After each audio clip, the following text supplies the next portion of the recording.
এবার দেখো আমাদের দ্বিতীয় পত্রের ৪র্থ নম্বর চ্যাপ্টারের নাম হচ্ছে তড়িৎ রসায়ন। হ্যাঁ, তো তড়িৎ রসায়ন কি দেখো, প্রথমে আসি আমি তড়িৎ পরিবাহ, রিপিট।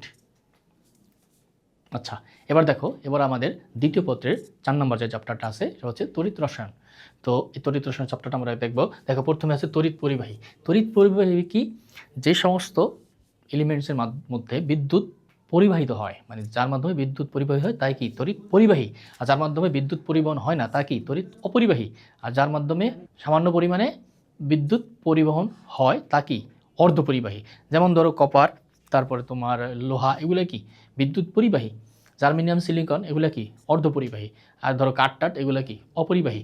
তো তড়িৎ পরিবাহী কি, যেসব পদের মধ্যে বিদ্যুৎ প্রবাহিত হতে পারে, যেমন ধাতু, লবণের জলীয় দ্রবণ ইত্যাদি।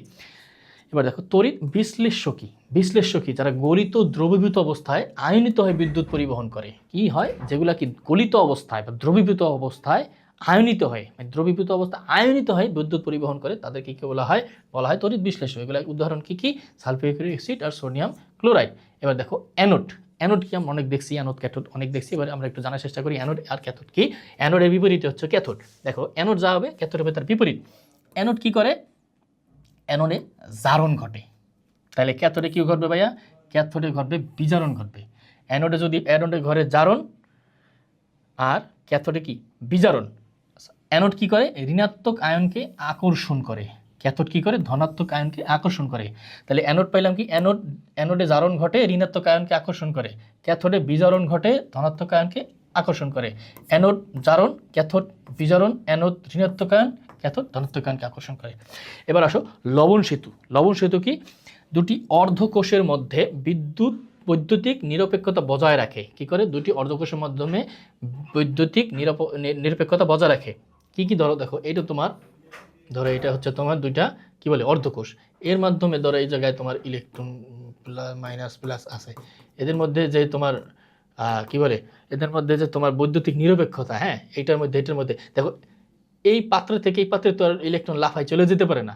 তাহলে কি এইগুলা চলাচলের জন্য আমরা একটা নিরপেক্ষ কি বলবো, একটা যে তোমার কি বলে সংযোগকারী, হ্যাঁ সংযোগকারী হিসেবে আমরা ব্যবহার করব হচ্ছে কি, দেখো এই পাত্রে থেকে এই পাত্রে তো তোমার লাফায় চলে যেতে পারে না, হ্যাঁ ইলেকট্রনগুলা, হ্যাঁ তো কি করবে, তো কিভাবে আমরা এই দুটোর মধ্যে নিরপেক্ষতা বজায় রাখবো, মানে ইলেকট্রন যে পজিটিভ নেগেটিভ চার্জ আছে এগুলোকে আমরা কিভাবে তোমার সমান রাখি, হচ্ছে এই যে লবণ সেতু আছে, এই লবণ সেতুর মাধ্যমে কি হয়, ইলেকট্রনগুলো তাদের এই তোমার দুইটার মাধ্যমে সমান সমান থাকে বা নিরপেক্ষতা বজায় রাখে। কার মাধ্যমে, লবণ সেতুর মাধ্যমে।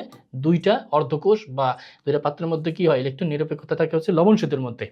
আচ্ছা, লবণ সেতুর কয়েকটা উদাহরণ কি, পটাশিয়াম ক্লোরাইড, পটাশিয়াম নাইট্রেট, আর একটা হচ্ছে অ্যামোনিয়াম নাইট্রেট। কি কি, পটাশিয়াম ক্লোরাইড, পটাশিয়াম নাইট্রেট আর হচ্ছে অ্যামোনিয়াম নাইট্রেট। পরীক্ষা দিতে পারে নিচের কোনটি লবণ সেতু, এই তিনটার মধ্যে একটা দিবে আর অন্যান্য তিনটা অপশন দিবে, তুমি চুজ করবা এইটা। এখানে যে এইগুলো থাকবে প্রথম কি, পটাশিয়াম ক্লোরাইড, পটাশিয়াম নাইট্রেট আর হচ্ছে অ্যামোনিয়াম নাইট্রেট।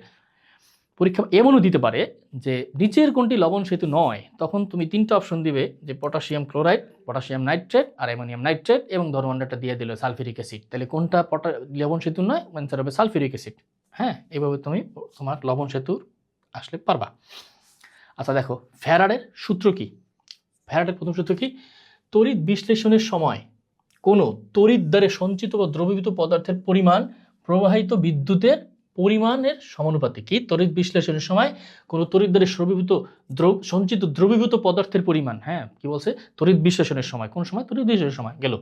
তড়িৎ দ্বারে মানে তোমার এই যে তড়িৎ দ্বার, এই যে এইটা হচ্ছে তোমার তড়িৎ দ্বার, হ্যাঁ এগুলো হচ্ছে তোমার তড়িৎ দ্বার, এই যে হচ্ছে তড়িৎ দ্বার। তড়িৎ দ্বারে সঞ্চিত বা দ্রবীভূত পদার্থের পরিমাণ, এই যে কতটুকু সঞ্চিত হবে, এগুলো কত সমাজে পরিমাণ প্রবাহিত বিদ্যুতের পরিমাণের সমানুপাতিক। এখান থেকে যে বিদ্যুৎ পরিবাহিত হবে তার কি সমানুপাতিক। সূত্রটা দ্বারায় W=ZIT বা ZQ। এখানে W মানে হচ্ছে পদার্থের ভর। তোমার I হচ্ছে তড়িৎ প্রবাহ বা অ্যাম্পিয়ার, তড়িৎ প্রবাহ। T মানে হচ্ছে সময়, তো বোঝাই যাচ্ছে। আর Z দিয়ে এখানে আমরা প্রকাশ করি হচ্ছে তড়িৎ রাসায়নিক তুল্যাঙ্ক। তড়িৎ রাসায়নিক তুল্যাঙ্ক আবার কিভাবে বের করে, Z=M/F। Z= কি, M/NF। M মানে পারমাণবিক ভর, N মানে যোজনী, F মানে ফ্যারাডে ধ্রুবক। ফ্যারাডে ধ্রুবক আবার কি 96500 কুলম্ব। এটা মনে রাখবা, এফ এর মান আজীবন একই কত 96500 কুলম্ব। আচ্ছা, এবার দেখো পরিবাহিতা সংক্রান্ত সূত্রগুলো তোমরা একটু দেখে রাখবা। শুধু কোষ ধ্রুবক কি, আপেক্ষিক পরিবাহিতা কি, মোলার পরিবাহিতা কি, এগুলো তোমরা একটু শুধু দেখে রাখবা যাতে পরীক্ষা আসলে তোমরা এগুলো দিতে পারো। আচ্ছা, নার্নস্ট সমীকরণ, তো এটা আমরা বলতাম হচ্ছে নান-রোস্ট সমীকরণ। আচ্ছা দেখো, নার্নস্ট সমীকরণ কি, ই সেল, এগুলো হচ্ছে তোমার সেল পটেনশিয়াল, এটাকে বলে cell potential is equal to standard cell potential. তো এখানে কি হবে, এই সমীকরণে উপরে আসবে 2.303 RT। আর তো ওই যে গ্যাস ধ্রুবক, টি মানে টেম্পারেচার, এন মানে তোমার ওই যে দেখছো কি বলে, এন মানে তোমার কি বলে ইলেকট্রন সংখ্যা, আর এফ মানে তো ফ্যারাডে, আর লগে উপরে প্রোডাক্ট নিচে হচ্ছে তোমার রিঅ্যাক্ট্যান্ট। এই হচ্ছে তোমার সমীকরণ, এটা দেখে রাখো, এটা আসতে পারে পরীক্ষা দেওয়ার সম্ভাবনা আছে যে নিচের কোনটি নার্নস্ট সমীকরণ দিয়ে তোমার এগুলা এটা দিয়ে দিবে। আবার এটা তো দিবেই, আনসারে তো এটা থাকবেই। অনেক সময় দেখা যায় যে এই জায়গায় 2.303 জায়গায় 2.8 দিয়ে দিবে, বোঝা যাবে না। হ্যাঁ, তারপর 2.9 দিয়ে দিবে, 2.8 দেখা গেছে উপরে তুমি খেয়াল করছো না 303, আর একটা অপশন দিয়ে দিয়েছে 2.803, তুমি হুট করে দাগায় আসলে 8 না, যদি 2.303 থাকে ওইটা হচ্ছে তোমার অ্যান্সার। একই রকম দেখতে চারটা দিয়ে দেবে, কিন্তু অ্যান্সারটা খেয়াল রাখবা যে কোনটা হবে, 2.303। আচ্ছা, এবার যদি বলে 25 ডিগ্রি তাপমাত্রায় কত, 25 ডিগ্রি তাপমাত্রায় যদি বলে দেয়, তখন আমার এই সূত্রটাই এমন হয়ে যাবে। কেন হয়ে যাবে বলি ভাইয়া, 25 ডিগ্রি তাপমাত্রা এমন হবে কেন, এই যে 2.3 না, 2.303, আর এর মান তো 8.31, এটার সাথে আমি 25 ডিগ্রিতে কি হয় তোমার 25 ডিগ্রির সাথে 273 যোগ হয়ে যাবে, কেলভিনে নিয়ে যাবো আমি তাপমাত্রা, তাহলে কত 298, এটা ডিভাইডেড বাই n 96500। তখন এই কাটাকাটি করার পর এই যে এই জিনিসটা আসে, উপরে হয়ে যাবে 0.0591 নিচে হবে n। তখন এইটাকে কাটাকাটি করার পর এইটা চলে আসে, মানে অঙ্ক আরও সহজ হয়ে গেল। 25 ডিগ্রি বলে দিলে অঙ্ক আরও সহজ হয়ে গেল, এই অঙ্কটা করা লাগে না, ডাইরেক্ট 25 ডিগ্রি বললে এই সূত্রটা বসাই দেবা। এইটাই কিন্তু এই সূত্র, কিন্তু এখানে টেম্পারেচার বলা নাই, এর জন্য টির মান আমরা জানি না দেখে এই সূত্রটা ব্যবহার করব। যদি আমার টেম্পারেচার বলে দেয় তাহলে তো আমি জানিয়ে গেলাম টির মান কত, তখন আমি এই 2.3 সাথে এই যে আর এর মান আর টির মান টেম্পারেচার গুণ করে দেবো, তারে আবার ভাগ দেবো n × 96500, ভাগ দিলে কাটাকাটি করলে তোমার যে 0.591 নিচে n চলে আসবে। এইটা হচ্ছে তোমার 25 ডিগ্রি বলে দিলে আবার এই সূত্রটা ইউজ করবা। সূত্র কিন্তু দুটো একই। আচ্ছা, এবার এই অঙ্ক করার সময় দেখো, আমরা স্ট্যান্ডার্ড সেল পটেনশিয়াল বের করার সময় সূত্রগুলা এমনই, দেখো দুটার অ্যান্সার কিন্তু একই আসবে, কিন্তু দেখতে ভিন্ন। যদি আমি ক্যাথোড আগে দিই, তাহলে মাইনাস হবে anode. Standard cell potential is equal to cathode minus E cathode anode. সেমভাবে যদি আমি অ্যানোড আগে দিই তাহলে প্লাস হবে ক্যাথোড। এই তুমি যে কোনো একটা সূত্র ব্যবহার করতে পারো, অঙ্কের সময় যে কোনো একটা সূত্র ব্যবহার করা যায়, তবে দুইটা যে কোনো একটা সূত্র ব্যবহার করা, দুইটা ক্ষেত্রে অ্যান্সার একই আসবে। পরীক্ষার ক্ষেত্রে তোমার দিয়ে দিতে পারে যে নিচের কোনটি সঠিক, ই ক্যাথোড মাইনাস অ্যানোড, ই ক্যাথোড প্লাস অ্যানোড, এটা কিন্তু ভুল। আবার দেখো ই অ্যানোড প্লাস ক্যাথোড এটা সঠিক, কিন্তু ই অ্যানোড মাইনাস ক্যাথোড এটা কিন্তু আবার ভুল। এই দুটো মাথায় রাখবা যে দুটা যে কোনো একটা দিয়ে অঙ্ক করা যায়, তবে ক্যাথোড যদি আগে আসে অ্যানোড যদি পরে আসে তবে হবে মাইনাস, অ্যানোড যদি আগে আসে ক্যাথোড যদি পরে আসে তাহলে হবে প্লাস। এবার দেখো, এই যে আমরা ই সেল পাইলাম, এর মান যদি হয় ধনাত্মক, মানে আমি যদি এই অঙ্কটা করার পর মান যদি আসে প্লাস, প্লাস যদি আসে তাহলে কি বিক্রিয়াটা স্বতঃস্ফূর্তভাবে করবে, মানে বিক্রিয়াটা খুব স্বতঃস্ফূর্ত, তো বোঝোই যে সব প্রণোদিত হয়ে কোনো কাজ করাকেই স্বতঃস্ফূর্ত বলে। তো যদি প্লাস হয়, ধনাত্মক আসে এই সেলের মান, তাহলে কি হবে, তোমার বিক্রিয়াটি স্বতঃস্ফূর্তভাবে ঘটবে। ওকে, এবার কিছু গুরুত্বপূর্ণ দেখো, 1 ফ্যারাডে সমান কত, 96,500 কুলম্ব। ওই যে একটু আগে পড়ছি না আমরা 96500। তারপর প্রমাণ হাইড্রোজেন ইলেকট্রন কত, এর বিভব কত, 0.00 ভোল্ট ভি ধরা হয়, এগুলো জানার জন্য আর কি। আচ্ছা দেখো, তড়িৎ রাসায়নিক সারি ধাতু সমূহকে তাদের বিজারণের বিভাবের ক্রম অনুসারে সাজালে যে সারি পাওয়া যায়, দেখো লিথিয়াম কি হবে, সারির সবার উপরে থাকবে, এটা কি সবচেয়ে শক্তিশালী বিজারক। সবচেয়ে শক্তিশালী বিজারককে লিথিয়াম। ফ্লোরিন কি সারির সবচেয়ে নিচে থাকবে। পরীক্ষা আসতে পারে যে তোমার সারির সবচেয়ে উপরে থাকবে কে, লিথিয়াম।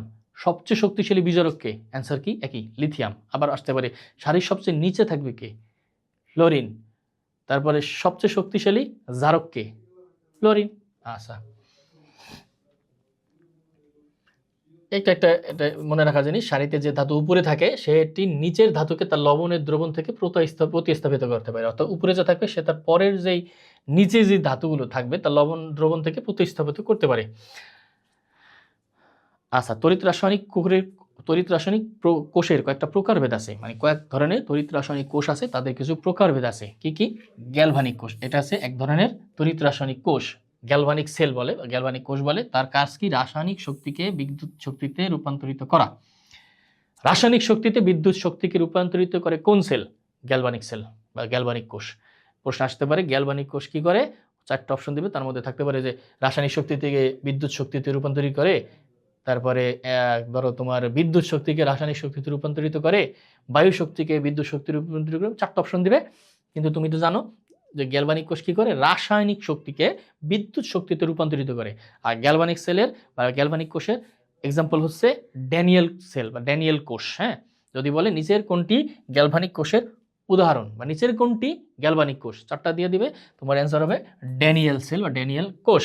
এবার আসো তড়িৎ বিশ্লেষ্য কোষ। তড়িৎ বিশ্লেষ্য কোষ, এটাকে ইংলিশে বলে ইলেকট্রোলাইটিক সেল। বিদ্যুৎ শক্তিকে ব্যবহার করে রাসায়নিক বিক্রিয়া ঘটানো হয়। কি করে? তড়িৎ বিশ্লেষণ, নাম শুনলে তো বোঝা যায় তড়িৎ বিশ্লেষণ। হ্যাঁ, তড়িৎ বিশ্লেষণ কি করে? বিদ্যুৎ শক্তি ব্যবহার করে। কি করে? বিদ্যুৎ শক্তি ব্যবহার করে রাসায়নিক বিক্রিয়া ঘটানো হয়। তড়িৎ বিশ্লেষণের কাজ কি? বিদ্যুৎ শক্তিকে ব্যবহার করে রাসায়নিক বিক্রিয়া ঘটায়। আর জ্বালানি সেল বা ফুয়েল সেল, ফুয়েল সেল কি? হাইড্রোজেন ও অক্সিজেনের দহন বিক্রিয়া থেকে সরাসরি বিদ্যুৎ উৎপন্ন হয়। কি হয়? হাইড্রোজেন আর অক্সিজেনকে দহনের বিক্রিয়া থেকে সরাসরি কি করে? সে ইলেকট্রিসিটি উৎপন্ন করে। ইলেকট্রিসিটি উৎপন্ন করে কে? তোমার হাইড্রোজেন ও অক্সিজেন দহন বিক্রিয়ায় ইলেকট্রিসিটি উৎপন্ন করে। এগুলা কি করে? অ্যাপোলো মহাকাশযানে যে ব্যবহৃত হয়েছিল কি এই তোমার ফুয়েল সেল ব্যবহার করছিল, হাইড্রোজেন অক্সিজেন ফুয়েল সেল। আচ্ছা, দেখো ধাতুর ক্ষয় ও মরিচা, আমরা আমাদের চারপাশে তাকালে দেখতে পারি যে আমাদের বিভিন্ন লোহার জিনিসপত্রে মরিচা ধরছে। হ্যাঁ, এটা কিন্তু একটা কি বলে, খুব সুন্দর একটা উদাহরণ। হ্যাঁ, আমাদের জন্য কেমিক্যাল রিয়াকশনের একটা খুব সুন্দর উদাহরণ আমাদের চারপাশে আছে। আমরা জীবনে কোনো না কোনো সময় আমরা এটা দেখছি যে তোমার মরিচা ধরাটা। আজকে দেখি মরিচা ধরা কেন, কি মানে এটা ধরার একটু কারণ আমরা বিশ্লেষণ করি। লোহায় মরিচা ধরা একটি কি তড়িৎ রাসায়নিক প্রক্রিয়া। একটু আগে আমরা পড়লাম না তড়িৎ রাসায়নিক, তো লোহায় মরিচা ধরা কি একটি তড়িৎ রাসায়নিক প্রক্রিয়া। পরীক্ষা যদি আসে 4টা অপশন দেয়, লোহায় মরিচা ধরা একটি কি রাসায়নিক প্রক্রিয়া, তড়িৎ রাসায়নিক প্রক্রিয়া, তারপর ভৌত পরিবর্তন, এরকম না। যদি আসে লোহায় মরিচা ধরা একটি কি প্রক্রিয়া? তড়িৎ রাসায়নিক প্রক্রিয়া, বা নিচের কোনটি তড়িৎ রাসায়নিক প্রক্রিয়ার উদাহরণ? উত্তর কি? লোহায় মরিচা ধরা। বিক্রিয়াটা কি হয়? যে মরিচা ধরে ওই জায়গাতে একটা কেমিক্যাল রিয়াকশন হয়। তো লোহায় যে মরিচা ধরে এখানে তো একটা বিক্রিয়া হয়। তো বিক্রিয়াটা কি? দেখো, আয়রন বিক্রিয়া করে অক্সিজেনের সাথে এবং হাইড্রোজেন আয়নের সাথে। কি করে? এই আয়রন যে লোহাটা আছে, ওই লোহাটা অক্সিজেন আর হাইড্রোজেন আয়নের সাথে বিক্রিয়া করে কি করে? আয়রন আয়নে পরিবর্তিত হয় এবং পানি তৈরি করে। আয়রন আয়নে তৈরি হয়, আয়রন কি হয়? আয়নে কনভার্ট হয়ে যায়, আয়রন ফেরিক আয়নে কনভার্ট হয়ে যায় এবং কি পানি তৈরি করে। আর মরিচার সংকেত কি? মরিচার সংকেতটা খুব ইম্পর্ট্যান্ট, মনে রাখবা। Hydrated ferric oxide. হাইড্রেটেড কেন? এই দেখো, খালি মরিচার সাথে কিছু পানিও উৎপন্ন হয়, এন সংখ্যক পানি, মানে কতটুকু পানি উৎপন্ন এটা জানা নেই, তবে পানি উৎপন্ন হয়। তাহলে পানি যেহেতু, এটা কি হাইড্রেটেড ফেরিক অক্সাইড। দেখছো, নাম মনে রাখার সবচেয়ে মজার উপায় কি? হাইড্রেটেড লোহা কি ফেরিক, অক্সিজেন আছে যেহেতু অক্সাইড, হাইড্রেটেড ফেরিক অক্সাইড। কার সংকেত? লোহার মরিচার সংকেত। তো আমরা এই যে আমাদের চারপাশে যে লোহা মরিচা ধরে, এটা তো আমরা প্রতিরোধ করতে পারি। তো প্রতিরোধ করার প্রক্রিয়া কি? গ্যালভানাইজিং। গ্যালভানাইজিংটা কি? দস্তার প্রলেপ দেওয়া হয়। আমাদের যে লোহাগুলো আছে এর উপর যদি আমরা মরিচার উপর যে তোমার দস্তার প্রলেপ দিলে তার মরিচা ধরা রোধ করা যায়, এটাকে বলে কি? গ্যালভানাইজিং। এভাবে আমরা তোমরা লোহার মরিচা রোধ করতে পারি। পরীক্ষার জন্য কিছু টিপস আছে, সেগুলো কি? জারণ বিভব ও বিজারণ বিভব কি? কোন তড়িৎদ্বারের বিজারণ বিভব x হলে তার জারণ হবে -x। গাণিতিক সমস্যার ক্ষেত্রে সবসময় যে কোনো একটি পদ্ধতি হিসাব করা নিরাপদ। হ্যাঁ, আচ্ছা দেখো এই জায়গায় মজার একটা জিনিস আছে, ডেল জি। হ্যাঁ, ডেল জি যদি 0 থেকে ছোট হয়, ঋণাত্মক হয়, বিক্রিয়াটা কি হবে? স্বতঃস্ফূর্তভাবে ঘটবে। বিক্রিয়াটা কি? পরীক্ষা যদি আসে del G is equal to 0 হলে বিক্রিয়া কি হবে ঘটবে? স্বতঃস্ফূর্তভাবে ঘটবে। এবার দেখি আমরা ই সেলের মান যদি ধনাত্মক হয় মানে হচ্ছে কি 0 থেকে বেশি, প্লাস যদি হয় তাহলে বিক্রিয়াটি হবে কি? স্বতঃস্ফূর্ত। এই সেলটা কি হবে? এই যে দেখো, এই যে আমরা পড়ছিলাম না নানোর সমীকরণ, এই যে ই সেলের মান, এই ই সেলের মান যদি এই ম্যাথ করার পর যদি আসে প্লাস, এই ম্যাথ করার পর যদি প্লাস আসে তাহলে কি ধনাত্মক হলে কি বিক্রিয়াটা কি স্বতঃস্ফূর্তভাবে ঘটবে, মানে নিজে নিজে খুব দ্রুত ঘটবে। তাহলে কি ই সেলের মান যদি ধনাত্মক হয়, 0 থেকে বেশি হয়, তাহলে কি বিক্রিয়াটি স্বতঃস্ফূর্তভাবে ঘটবে। আর ডেল জির মান যদি 0 থেকে কম হয়, ঋণাত্মক হয়, তাহলেও কি বিক্রিয়াটি স্বতঃস্ফূর্তভাবে ঘটবে, মানে একটা বিপরীত। এবার আসে পাত্রে রাখা যাবে কি না। এই প্রশ্নটা আসে, হ্যাঁ, যে এই একটা মান দিয়ে দিবে যে +2 প্লাস ই সেলের মান +2, তাহলে এটা কি ওই পাত্রে রাখা যাবে কিনা। যদি ধাতুর তৈরি পাত্রের সাথে দ্রবণের বিক্রিয়া স্বতঃস্ফূর্ত হয় তবে ওই পাত্রে রাখা যাবে না। বইলা দিবে কোন পাত্রে রাখতে হবে। ওই পাত্রের সাথে যদি প্লাস হয়, অ্যান্সার যদি প্লাস হয় তাহলে স্বতঃস্ফূর্তভাবে ঘটে, তাইলে কি রাখা যাবে না। কারণ কি, যেই পাত্রে রাখবে ওই পাত্রের সাথে আবার বিক্রিয়া করে ওই পাত্রেরই খাইয়ে দিবে, তাহলে কি ওই পাত্রে রাখা যাবে না। যদি প্লাস আসে অ্যান্সার, তাহলে কি বিক্রিয়া হয় স্বতঃস্ফূর্তভাবে। আর যে পাত্রে রাখা হয়, ধাতুর তৈরি যদি পাত্র হয়, এটা বলে দিবে কোন ধাতুর পাত্র, তাইলে কি ওটা রাখা যাবে না। কারণ ওই এলিমেন্টসটা কি হবে? স্বতঃস্ফূর্তভাবে ঘটবে, যার ফলে কি হবে? ওই পাত্রের সাথে রিঅ্যাকশন করবে সে। আচ্ছা, এটা একটু মনে রাখার জিনিস, তোমার গাণিতিক সমস্যা জন্য কিছু মনে রাখার জিনিস, যে 1 অ্যাম্পিয়ার কত? 1 অ্যাম্পিয়ার সমান 1 coulomb, 1 coulomb by second. 1 electron charge কত? এটা মুখস্থ করার জিনিস ভাইয়া, জানার জন্য। 1.602 × 10⁻⁹ চার্জ। আচ্ছা, গ্যাসের ধ্রুবক কি? দেখো, গ্যাসের ধ্রুবক কিন্তু এক এক সময় এক এক রকম হয়, আমরা পড়ছিলাম, কিন্তু আমাদের এই ক্ষেত্রে কত? 8.314 জুল কিলো ইনভার্স। হ্যাঁ, এটা কি? এর যে না নষ্ট সমীকরণের জন্য আমরা তোমার ওই যে গ্যাসের একটা সূত্র হয়েছে 2 পয়েন্ট, এই দেখো, এই যে আরটি না, এই ক্ষেত্রে আর এর মান হচ্ছে এই যে এইটা 8.314। এটা হচ্ছে ওই সমীকরণের ক্ষেত্রে ওইটা ব্যবহার করবে। এটার সাথে গুণ হবে টি গুণ করা হয় উপরে, আর নিচে NF থাকে। আচ্ছা, তড়িৎ রাসায়নিক তুল্যাঙ্ক ও রাসায়নিক তুল্যাঙ্ক দুইটা জিনিস আলাদা। তড়িৎ রাসায়নিক তুল্যাঙ্ক কি? 1 কুলম্ব বিদ্যুৎ প্রবাহের ফলে তড়িৎদ্বারে যে পরিমাণ পদার্থ জমা হয়, 1 কুলম্ব মানে বেশি না, 1 কুলম্ব বিদ্যুৎ প্রবাহের ফলে, মনে করো 1 কুলম্ব বিদ্যুৎ প্রবাহ হইল, তখন তড়িৎদ্বারে যে পরিমাণ পদার্থ জমা হয়, তাকে কি বলে? তড়িৎ রাসায়নিক তুল্যাঙ্ক। এর একক কত? G/c। একবার সোজা হিসাব, 1 কুলম্ব বিদ্যুৎ প্রবাহ হলে তড়িৎদ্বারে যে পরিমাণ পদার্থ জমা হয় তাকে কি বলে? তড়িৎ রাসায়নিক তুল্যাঙ্ক। আর রাসায়নিক তুল্যাঙ্ককে কোনো পদার্থের পারমাণবিক ভরকে তার যোজনী দিয়ে ভাগ করলে পাওয়া যায় কি? রাসায়নিক তুল্যাঙ্ক। একবারে মনে রাখার জিনিস, কোনো পদার্থের পারমাণবিক ভরকে তার যোজনী দিয়ে ভর, কাকে? পারমাণবিক ভরকে তার যোজনী, উপর থাকবে কি? পারমাণবিক ভর থাকবে, পারমাণবিক ভর, নিচে কি? যোজনী। ভাগ করলে কি পাবো আমি? রাসায়নিক তুল্যাঙ্ক। আচ্ছা, দেখো, ব্যাটারি বা কোষের সঞ্চয় ক্ষমতা। ব্যাটারির ক্ষমতা আমরা সাধারণত মিলি অ্যাম্পিয়ার আওয়ার দ্বারা প্রকাশ করি। আমরা বলি না তোমাদের ভেতর ব্যাটারির স্টোরেজ কত? 5000 মিলি অ্যাম্পিয়ার, 7000 মিলি অ্যাম্পিয়ার, এটা হচ্ছে তার একক কি? মিলি অ্যাম্পিয়ার একক হিসেবে প্রকাশ করা হয়। আচ্ছা, গেল লেড স্টোরেজ ব্যাটারি কি? এতে 35 থেকে 40% হাইড্রোজেন, মানে কি বলে তোমার সালফিউরিক অ্যাসিড দ্রবণ তড়িৎ বিশ্লেষ্য হিসেবে ব্যবহৃত হয়। কি হিসেবে ব্যবহৃত হয়? তড়িৎ বিশ্লেষ্য হিসেবে ব্যবহৃত হয় কি? তোমার সালফিউরিক অ্যাসিড। চার্জিংয়ের সময় এটি তড়িৎ বিশ্লেষক কোষ এবং ডিসচার্জিংয়ের সময় এটি গ্যালভানিক কোষ হিসেবে ব্যবহৃত করা হয়। দেখো, মজার ব্যাপার, এখান থেকে 5 থেকে 6টা কোশ্চেন করা যায় একটা লাইন থেকে। যেমন কি, লেড স্টোরেজ ব্যাটারিতে সালফিউরিক অ্যাসিড দ্রবণ কত পার্সেন্ট সালফিউরিক দ্রবণ ব্যবহার করা হয়? 35 থেকে 40, একটা প্রশ্ন। তারপর হচ্ছে তোমার লেড স্টোরেজ ব্যাটারিতে কোনটি তড়িৎ বিশ্লেষ্য হিসেবে ব্যবহার করা হয়? Sulphuric acid. তারপর লেড স্টোরেজ ব্যাটারিতে চার্জিংয়ের সময় এটি কোন কোষ হিসেবে ব্যবহৃত করা হয়? তড়িৎ বিশ্লেষ্য। ডিসচার্জিংয়ের সময় গ্যালভানিক। এতগুলো আবার কোনটা? Lead storage battery. একটা লাইন থেকে 4-5টা প্রশ্ন করা যায়। তারপর আসলে লিথিয়াম আয়ন ব্যাটারি, এটা হচ্ছে বর্তমানে সবচেয়ে বেশি তোমার ব্যবহৃত তোমার যেই ব্যাটারিটা, এটা হচ্ছে তোমার লিথিয়াম। আমাদের বর্তমানে মোবাইল, ল্যাপটপ, এগুলো যে ব্যাটারি আছে, এটা হচ্ছে lithium ion battery. Lithium cobalt oxide cathode হিসেবে ব্যবহার করা হয়। আচ্ছা, এবার দেখো তড়িৎ লেপন। তড়িৎ লেপন কি? ওই যে একটা ধাতুর উপর অন্য একটা ধাতু প্রয়োগ দেওয়ার ফলে তার যে মরিচা রোধ করা বা তার কার্যক্ষমতা বৃদ্ধি করা প্রক্রিয়া কি? তড়িৎ লেপন। এখানে কি করা হয়? কম সক্রিয় ধাতুর উপর, কম সক্রিয় ধাতু, ধরো এটা হচ্ছে তোমার একটা সক্রিয় ধাতু, এটাই তাড়াতাড়ি রিয়াকশন করে, এর আমি মানে তার কার্যক্ষমতা বৃদ্ধি করবো কি? এটা কম সক্রিয় ধাতু এর উপর একটা প্রলেপ দেবো।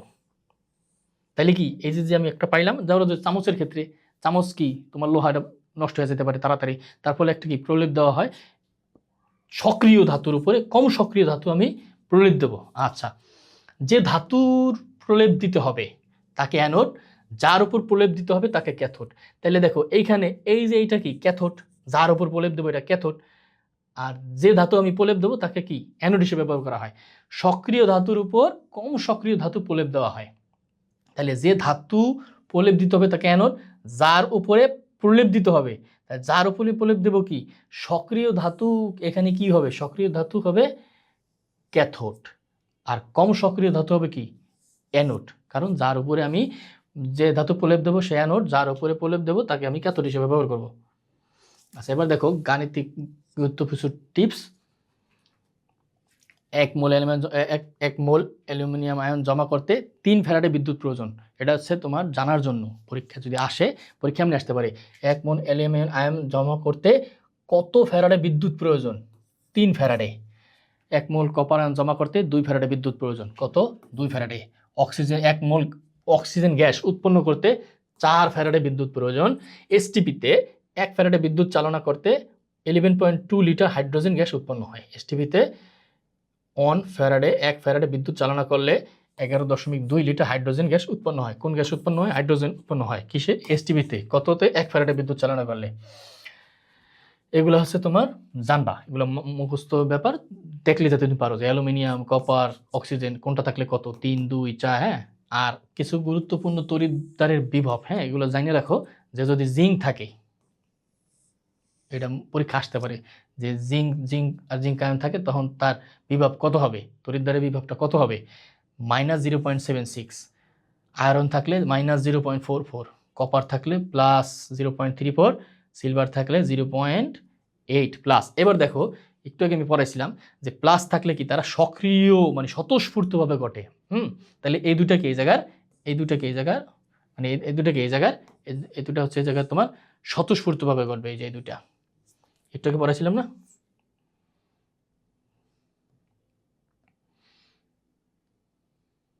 এই যে যদি ধনাত্মক হয়, ই সেলের মান যদি ধনাত্মক হয় তবে স্বতঃস্ফূর্তভাবে ঘটবে। তো এই জায়গা হচ্ছে সেই কাজ।